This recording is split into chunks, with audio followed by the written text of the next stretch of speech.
Bismillahirrahmanirrahim.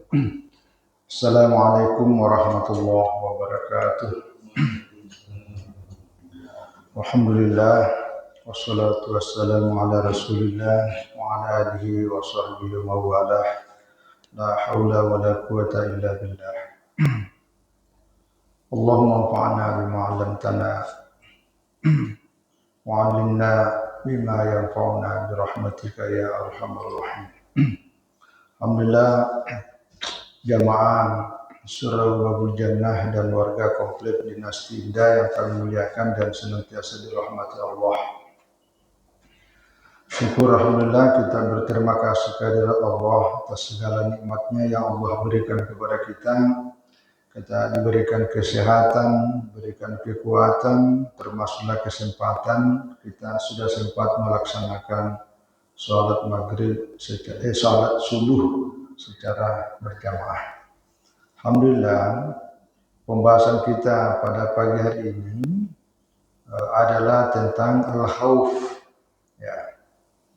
Al-khauf ini artinya takut. Sebagaimana yang kita bahas pada pekan yang lalu, ahad yang lalu, itu adalah ar-raja, yaitu menaruh harapan sebesar-besarnya hanya kepada Allah. Nah, ar-raja dengan al-khauf ada rasa penuh harap kepada Allah, tapi juga harus disertai ada rasa takut kepada Allah. Jadi di dalam beragama, di antara yang mendorong kita untuk bisa beragama dengan baik karena adanya rasa takut.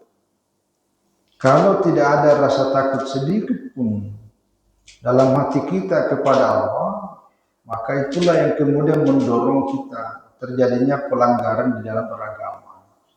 Orang melakukan sesuatu yang dilarang dalam beragama, salah satu bukti bahwa kita tidak ada rasa takut kepada Allah.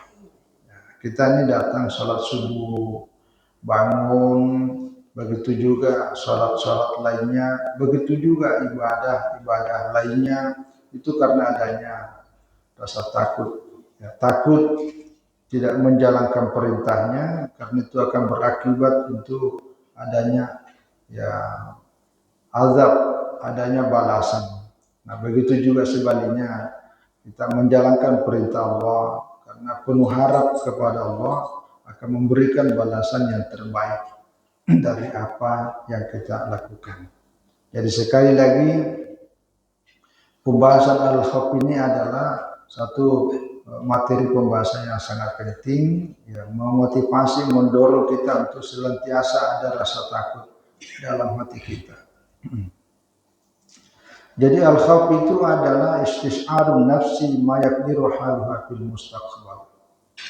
Jadi ada semacam getaran dalam jiwa kita ini yang mencemaskan pada sesuatu yang mustaqbal itu artinya sesuatu yang akan datang. Jadi kita ini berharap bahwa seluruh prosesi kegiatan keagamaan, khususnya katakan ibadah yang kita lakukan, itu harapan kita Allah akan memberikan balasan nanti akan datang. Nah, sebaliknya ada rasa ketakutan dalam diri kita apabila semua amal yang kita lakukan ini tidak diterima sisi Allah. Maka dengan ada rasa seperti itu, kita harus memperbaiki semua ibadah yang kita lakukan, mulai dari aturan-aturan syariatnya sampai hal-hal yang bisa merusak keikhlasan kita di dalam beribadah. Itu namanya al-khauf. Al-khauf. Jadi kita juga tidak bisa yang penting kita laksanakan, tidak sekedar itu. Tapi ada selalu rasa khauf. Nah, termasuk di dalam pandangan para ahli hakiki, ahli tasawuf, wa harakatul qalbi min jalalil rabbi. Jadi ada gerakan hati, ya, karena yang merasakan, yang merasa takut kepada Allah itu hakikatnya yaitu timbul dari hati kita, bukan dari pikiran. Kalau dari pikiran yang muncul itu malah justru berani menentang gitu. Itu kalau akal ya. Yang sering kita katakan manusia ini kadang-kadang ya, ceroboh, kadang-kadang gegabah, ya, kadang-kadang memandang enteng itu karena timbul dari pikirannya. Nah, tapi kalau yang namanya berhati-hati, ya, sangat takut, itu timbul dari hati. Jadi dalam beragama, selain kita menggunakan akal sebagai pelengkap, tetapi yang paling pokok di dalam beragama adalah mengedepankan rasa, ya, mengedepankan hati, karena hati itulah yang merasa takut kepada Allah. Maka di sini disebutkan huwa harakatul qalbi min jalalir rabbi. Jadi ada pergerakan hati itu yang selalu tanda takut min jalalir rabbi. Nah, ini sudah sampai pada tingkat tertentu ini. Ya, takut menyaksikan ya, keagungan dari Allah yang menciptakan kita. Ya, jadi orang yang sampai pada tingkat khauf yang benar-benar pada maqam tingkat yang sangat tinggi ini mungkin kita pernah mendengar ya, tapi ini pernyataan para ulama tasawuf bahwa ma ra'aitu syai'an illa ra'aitu Allah. Tidak ada sesuatu yang aku lihat dan saksikan kecuali aku menyaksikan Allah. Maksudnya itu semua yang tampak di pelupuk matanya selalu teringat kepada Allah. Nah, begitu juga di dalam tatanan kehidupan manusia ini, termasuk ciptaan-ciptaannya, itu selalu tergambar yang penciptanya. Selalu tergambar, termasuklah mohon maaf ketika kita melihat bencana yang terjadi di beberapa daerah, termasuk di beberapa belahan dunia, khususnya menimpa saudara-saudara kita yang ada di Sumatera Utara, Sumatera Barat, dan khususnya juga termasuk Aceh. Nah, ketika terjadi seperti itu kan orang menghubungkan segala macam persepsi namanya manusia. Tapi pada hakikatnya selalu kembali bahwa ada Allah. Nah, jadi seperti itu kira-kira bahwa adanya selalu kembali kepada pencipta. Dari situlah timbul rasa takut bahwa kalau Allah sudah menghendaki maka itu akan pasti terjadi. Kira-kira seperti itu. Jadi selalu ada rasa dalam diri kita. Wasuila al-Junaid, ya ini seorang ulama tasawuf, Junaid al-Baghdadi rahmatullahi alaihi anil khawfi. Beliau ditanya mengenai masalah al-khawf ini. Lalu beliau menjawab huwa tiqil al-quba ala majari al-anfas. Jadi yang namanya khawf itu sesuatu yang terjadi ya, rasa ya dalam dirinya itu bahwa setiap hembusan napasnya ala majaril anfas ada rasa selalu bahwa akan muncul suatu akibat dari apa yang kita lakukan hari ini. Jadi setiap hentakan napas dari dalam diri manusia itu diiringi dengan ada rasa bahwa akan terjadi sebuah akibat dari sesuatu yang kita lakukan hari ini. Jadi kalau kita lakukan yang baik, terbaik, maka Allah akan pasti memberikan sesuatu yang terbaik. Ya. Begitu sebaliknya, kalau ada sesuatu yang kita lakukan yang dilarang oleh agama, dilarang oleh Allah, dilarang oleh Rasulullah SAW, maka pada akhirnya kita akan juga diberikan balasan yang tidak baik. Seperti itulah kira-kira. Jadi selalu ada rasa muncul seperti itu. Rasa inilah yang mendorong kita untuk semakin kuat dalam beragama. Di dalam Al-Quran ya sebagai dasar dari pentingnya rasa khauf ini, bahkan di sini dikatakan wal khaufu minallahi wajibun. Jadi seseorang beragama merasa takut kepada Allah itu hukumnya wajib. itu tadi. Karena kalau tidak ada rasa takut kita kepada Allah, ya kita cuek, kita tidak menjalankan apa yang Allah perintahkan. Sebaliknya justru kita melakukan sesuatu yang dilarang di dalam beragama. Itu kalau tidak ada rasa takut. Maka takut, ya, al-khauf dalam agama ini adalah sesuatu yang wajib. Di dalam Al-Quran pada surat Ali Imran ayat 175 Allah berfirman, wa khafuni in kuntum mu'minin. Hendaklah kalian takut kepadaku in kuntum mu'minin, kalau kalian benar-benar beriman. Ya, jadi salah satu tanda, ya, cirinya orang yang benar-benar beriman kepada Allah itu adalah rasa takutnya kepada Allah. Semakin tinggi iman seseorang kepada Allah, maka idealnya pasti semakin tinggi pula rasa takutnya kepada Allah, rasa khaufnya kepada Allah. Wa khafuni in kuntum mu'minin. Ya, hendaklah mereka takut kepadaku jika kalian betul-betul beriman. Ya, wa iyaya farhabun, ya, hanya kepadaku lah, ya, kalian harus, ya, merasa takut, ya, merasa khauf. Jadi kalau dalam konteks ini tidak boleh ada yang kita rasa takuti kecuali hanya kepada Allah, karena memang, ya, segala apa yang terjadi, yang kita rasakan, kita miliki, ya, termasuk keselamatan, semuanya bersumber dari Allah, karena Allah pemilik segalanya. Maka yang pantas dan layak dan harus bahkan wajib kita ada rasa takut itu hanya kepada Allah. Wa iyaya farhabun. Wa qad Allah ta'ala bil khawfi anbiya'ahu wa awliya'ahu.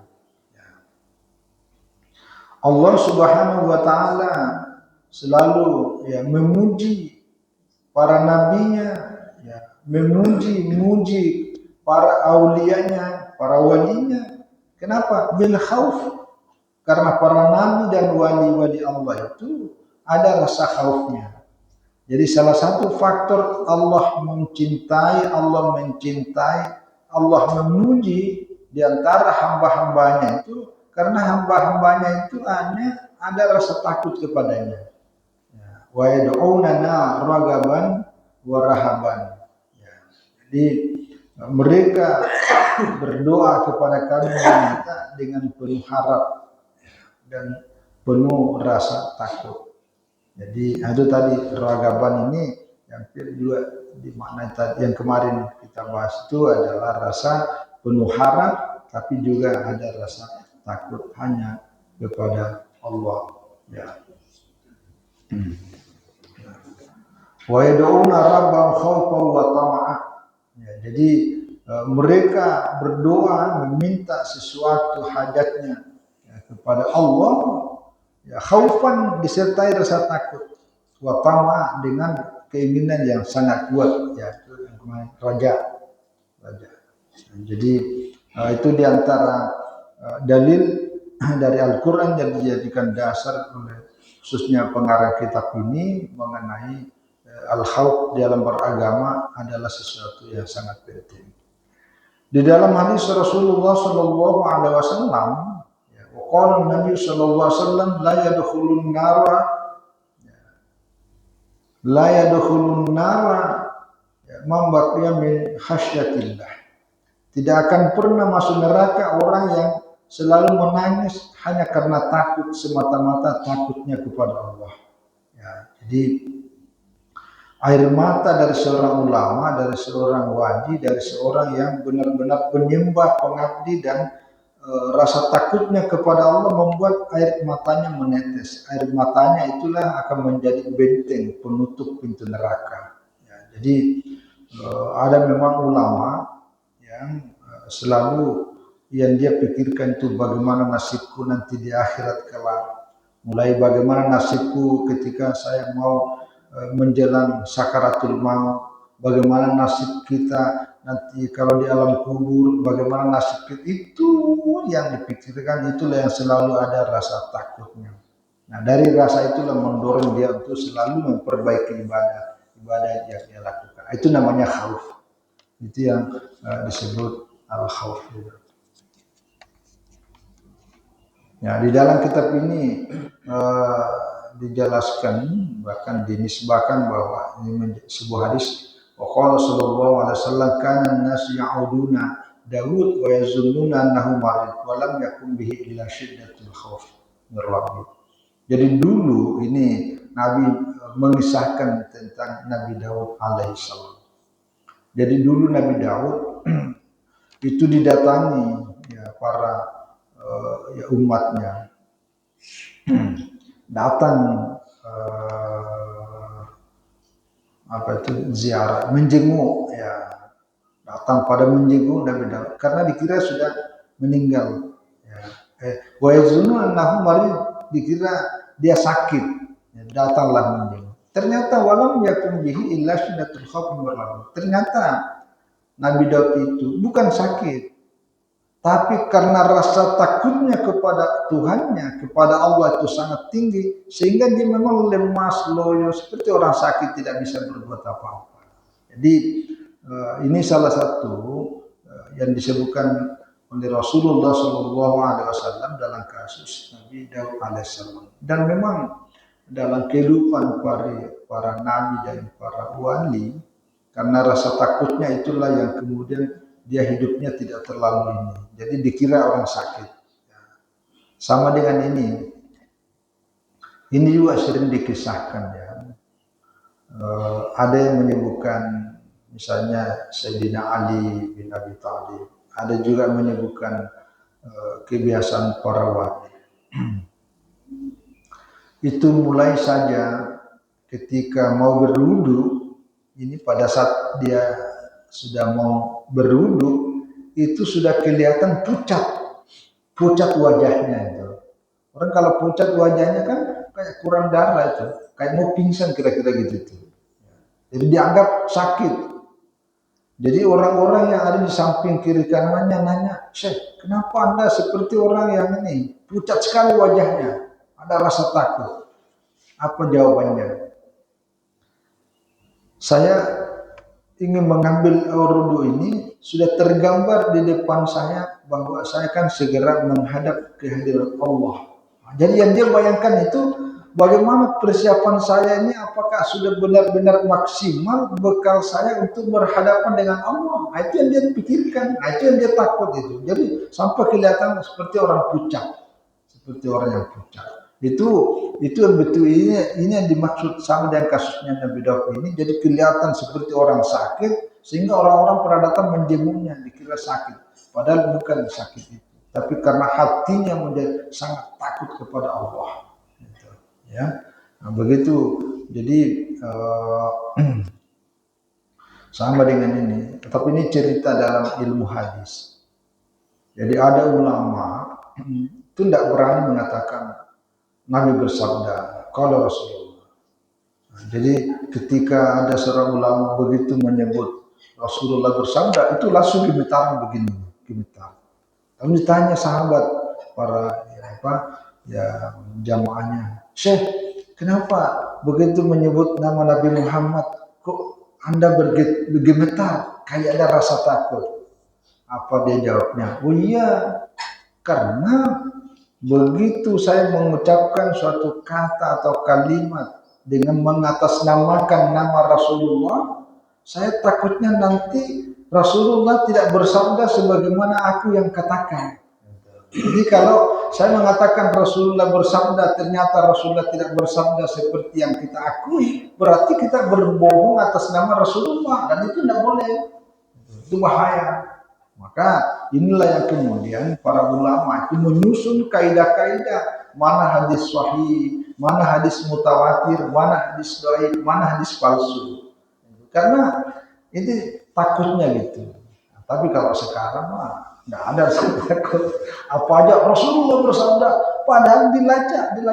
Nah, betul nggak ini hadis riwayat siapa? Ternyata hadis yang beredar di WA itu, di medsos. Nah, itu sudah harus berhati-hati. Ini contoh yang namanya rasa khauf, ya.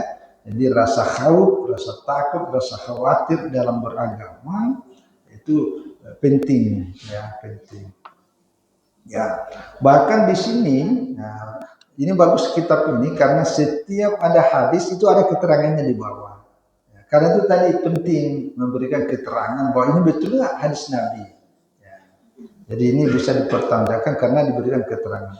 Ini kebanyakan dikutip dari Al-Jami' al-Hadis, ya, karangan Syekh Al-Imam Jalaluddin Asyuti. Wa qala sallallahu alaihi wasallam rasul hikmati makhafatullah ta'ala.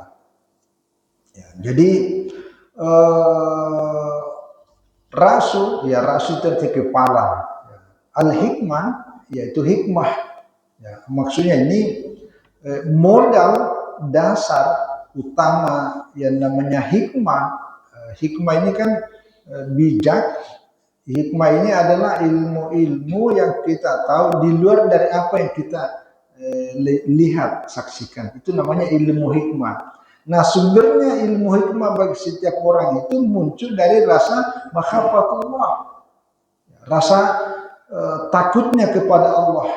Jadi semakin tinggi rasa khaufnya kepada Allah, maka rasa hikmah dalam dirinya juga semakin tinggi. Hikmah itu yang membuat orang lebih arif. Arif artinya bijak. Jadi kalau ada orang nanya, apa bedanya ilmu dengan hikmah?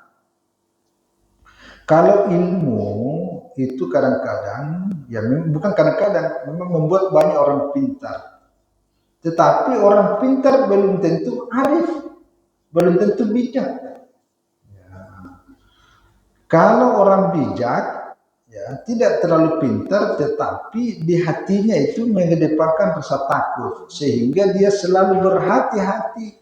Kapan saatnya saya ngomong begini, di mana waktunya dan kepada siapa. Jadi selalu terukur, itu namanya bijak.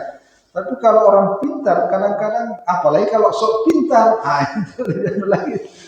Orang-orang yang ada di depannya dianggap bodoh semua, sehingga ngomonglah apa macam-macam. Nah, itu bedanya orang pintar dengan orang bijak. Nah, orang bijak ini salah satu faktor kemunculannya itu rasa bijak dalam dirinya karena ada makhafatullah, yaitu rasa khaufnya kepada Allah. Nah, wa qala sallallahu alaihi wasallam, nah ini juga sama. Ya, bahwa Rasulullah sallallahu alaihi wasallam bersabda, "Man khafallaha khafahu kullu syai'in." Nah, ini pangkat derajat waliullah. Jadi siapa yang benar-benar dalam hatinya itu ada rasa khauf, rasa takut hanya kepada Allah semata, maka khafahu kullu syai'in, maka segala sesuatu itu juga akan takut kepadanya. Segala sesuatu takut kepadanya. Ini yang terjadi pada kisah para waliullah. Kalau para wali itu binatang-binatang buas itu takut kepada ulama, kepada wali. Karena yang dia lihat, yang dia rasakan bukan melihat fisiknya semata, tapi ada sesuatu di situ membuat dia rasa takut. Kalau kita ini ya paling rasa segan, ya, rasa takzim, rasa ini. Karena orang itu takut kepada Allah. Ini yang dimaksud. Jadi man khafallah khafahu kullu syai'in. Siapa yang benar-benar hanya takut kepada Allah semata, maka segala sesuatu itu akan takut kepadanya. Wa man lam yakhfallah, siapa yang tidak ada rasa takutnya kepada Allah, maka khafa kulli syai'in. Maka orang yang sama sekali tidak ada rasa takutnya kepada Allah, maka orang bersangkutan akan takut juga kepada segala sesuatu. Jadi karena tidak ada rasa takutnya kepada Allah, tapi kalau begitu lihat binatang, takutnya bukan main. Kalau ada sesuatu yang paniknya bukan main, dialah duluan yang lari pontang-panting itu, karena rasa takutnya berlebihan. Nah, ini menurut hadis Rasulullah Sallallahu Alaihi Wasallam. Jadi yang terakhir di dalam kitab ini menjelaskan tentang antara khauf, khasyah dengan haibah. Jadi tapi ini kalau dalam bahasa Indonesia semuanya adalah ya takut. Tapi ini ada maratib wal khaufu ala maratib, itu ada peringkat-peringkatnya, ada martabat-martabat. Al khauf, al khasyah, al haibah. Jadi wakila ada al khawfu lil mudnibin. Jadi bagi orang yang pendosa, yang benar-benar pendosa, selalu takut terhadap segala dosanya yang kemudian menjadi penghalang antara dirinya dengan Allah. Itu sudah lumayan, ya.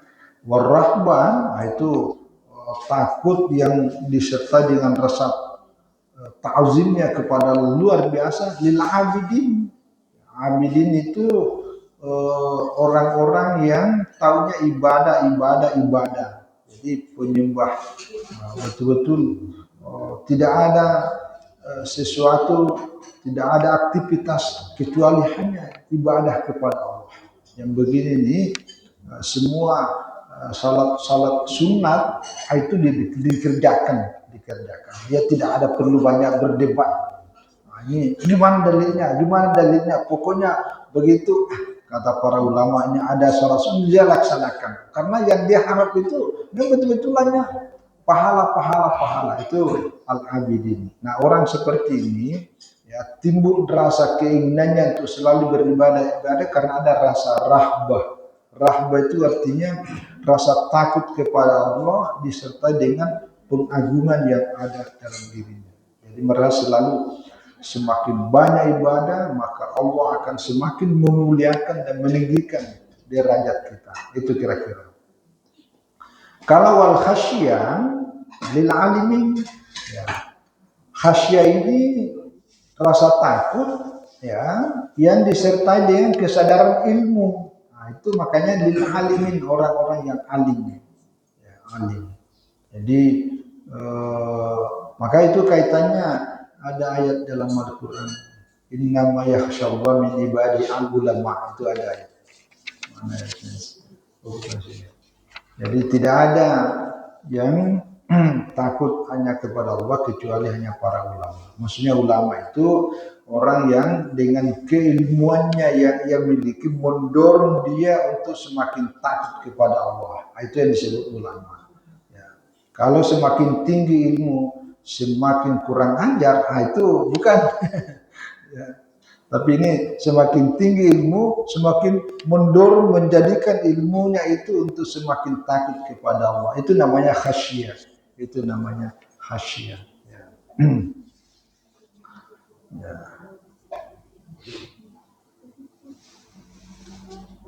Nah, jadi sekali lagi, tapi orang-orang tertentu yang benar-benar ya, sampai pada derajat ini, maka cuma nanti khauf ini kan ada khauf kepada makhluk, itu khauf pada umumnya, rasa takut kepada makhluk dan rasa takut juga kepada Allah. Tapi kalau rahbah, khasyah, itu hanya semata-mata hanya kepada Allah Subhanahu wa ta'ala. Nah, terakhir saya kira ini salah satunya, ya. Wa qala Allah ta'ala fil Qur'anil Karim alladzina qalu rabbuna Allah tsumma istaqamu tatanazzalu 'alaihimul malaikatu alla takhafu wa la tahzanu wa abshiru bil jannati allati kuntum tu'adun. Ya. Jadi nanti kalau orang-orang yang benar-benar tadi ini takutnya, rasa rahbah, rasa khasyah hanya semata-mata kepada Allah, nah salah satunya itu yang mendorong dia untuk semakin kokoh dalam hatinya. Ya. Alladzina qalu rabbuna Allah, bagi orang-orang yang mengatakan rabbuna Allah, ya, Tuhan kami adalah Allah. Ini kata-kata singkat, Tuhan kami hanya Allah, bukan hanya Allah, tapi maksudnya itu ya kami beragama, kira-kira gitu. Tsumma istaqamu, kemudian tetap istiqomah. Nah, di dalam keyakinan beragama itu dia pertahankan dengan kokoh, dengan teguh apapun yang terjadi. Itu namanya istiqomah. Nah, orang seperti ini tatanazzalu alaihimul malaikatu alla takhafu wa la tahzanu wa abshiru bil jannati allati kuntum tu'adun. Nah, orang-orang seperti ini nanti akan didatangi oleh malaikat. Nah, ini ada dua penafsiran. Yang pertama, sebagian ulama mengatakan malaikat akan datang di saat kita lagi sedang sakaratul maut. Ini bagi orang-orang yang punya keyakinan kuat kokoh, sudah mengatakan Tuhan kami adalah Allah, agama kami adalah Islam. Lalu kemudian istiqamah terhadap pernyataannya itu tidak pernah melanggar. Maka orang seperti ini di saat sakaratul mautnya datang malaikat mengatakan Allah takhafu, jangan pernah ada rasa takutmu sedikit pun. Masa takut ini dimaksud penjelasan para ulama itu karena begini, di saat kita sakaratul maut itu tetap aja setan ya datang menggoda kita, itu selalu kita dipancing. Oh, jangan kau meninggal nanti bagaimana anakmu, bagaimana harta kekayaanmu, bagaimana rumahmu, bagaimana itu yang mendorong kita. Akhirnya pada sakaratul maut kita terganggu. Jadi karena mikirkan bagaimana nasibnya nanti anakmu ini baru sekolah SD, nanti anakmu ini belum sarjana, anakmu ini belum punya pekerjaan apa-apa. Nah, kalau itu yang diingat pada saat sakaratul maut, itulah yang kita terhambat itu. Nah, yang begini-gini nih ketika malaikat datang mengingatkan, jangan ingat itu. Ada sesuatu yang lebih terbaik. Allah akan menjamin semua masa depannya anak-anakmu gitu. Nah, jadi itu tidak ada rasa takutnya. Itu yang dimaksud. Itu malaikat. Dan itu penting sekali. Di saat kita dalam kondisi begitu, malaikat datang. Dan dia mengatakan, wala tahzanu, jangan pernah sedih. Maksudnya sedih itu adalah sedih nanti di akhirat kelak. Karena manusia pada umumnya itu yang dia gambarkan. Bagaimana nanti saya hidup di akhirat sementara modal amal kebaikan saya di dunia ini masih sangat sedikit. Nah, tapi karena malaikat datang memberikan semangat, support, ya benar-benar diberi motivasi. Wah, jangan takut dan jangan sedih. Wa abshiru bil jannati allati kuntum tu'adun, dan gembiralah ya dengan surga yang Allah berikan kepada Anda sebagaimana Allah telah menjanjikan kepada Anda. Jadi gembiralah dengan surga yang telah dijanjikan. Nah, sebagian ulama mengatakan itu surga itu sudah diperlihatkan. Jadi kayak inilah yang sekarang kita punya HP ini, itu sudah tergambar itu, sudah tergambar. Ini nanti ini tempatmu nanti di surga ini. Ini sudah ada bidadari yang siap menjemput Anda ini. Nah, jadi makanya jangan heran ada orang yang sakaratul maut itu dalam keadaan senyum karena sudah tergambar tempatnya. Begitu sudah tergambar di monitor layarnya itu ya.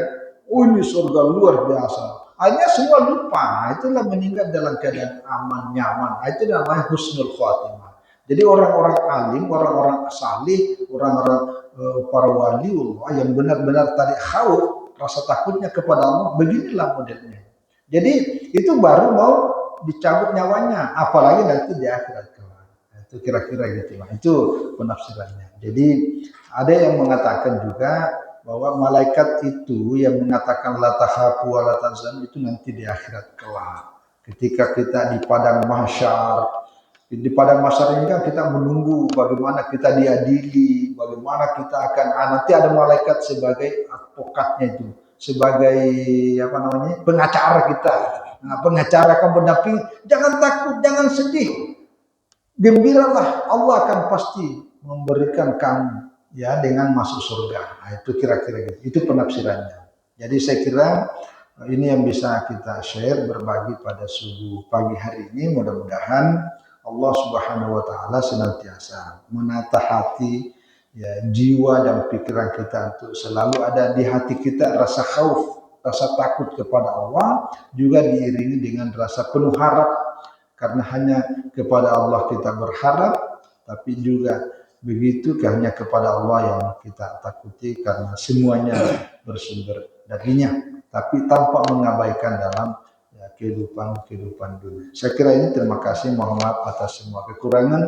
Wallahu a'lam bishawab. Wassalamualaikum warahmatullahi wabarakatuh. wabarakatuh.